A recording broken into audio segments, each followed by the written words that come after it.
உங்களுக்கு இந்த மாநில சுயாட்சினா என்னன்னு தெரியுமா அப்படின்னு கேட்டோம். சில பேர் மண்டே ஆட்டினாங்க.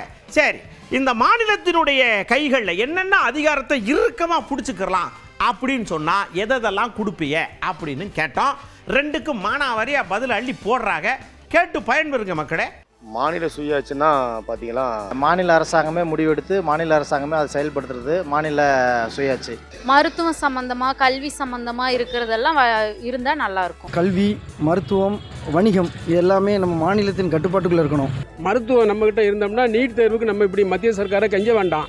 அந்த மாநில மக்களினுடைய கல்வி, வேலைவாய்ப்பு, அவர்களுடைய கலாச்சாரம், அவர்களுடைய பண்பாடு, மருத்துவ வசதி, பாதுகாப்பு இவைகளை எல்லாம் யாருடைய தலையீடுமின்றி நிர்வகிக்கிற ஒரு மாநில அரசு வேண்டும். மத்திய அரசாங்கம் வெளியுறவுத்துறை, ரயில்வே, நாட்டின் பாதுகாப்பு, இறையாண்மை போன்ற துறைகளில் கவனம் செலுத்த வேண்டும்.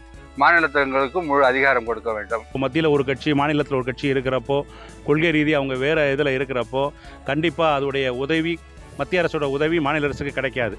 ஒரு ஸ்டேட்டில் உள்ள ஒரு மக்களுக்கும் அந்த மாநில ஆட்சி கைகளில் அந்த அதிகாரம் இருந்தால் மாத்திரம்தான் அந்த மக்களுக்கு அது போய் சேரும். ஒவ்வொரு விஷயத்துக்கும் நீங்கள் மத்திய அரசாங்கத்தை எதிர்பார்த்துருக்க வேண்டிய சூழ்நிலையில் மத்திய அரசினுடைய இணக்கத்தோடைய மாநில அரசில் அவங்க சட்டத்தை தன்னிச்சையை ஏற்ற மாதிரி உள்ள அதிகாரத்தை கல்வியிலையும் சுகாதாரத்திலையும் நிதியிலையும் கொடுக்கணும்னு கேட்டுக்கேன். இந்த நடைமுறை தான் இன்னைக்கு தேவை.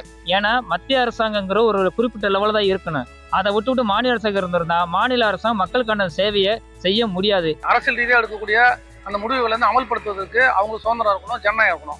ராஜமன்னார் கமிட்டி என்ன சொல்லுது?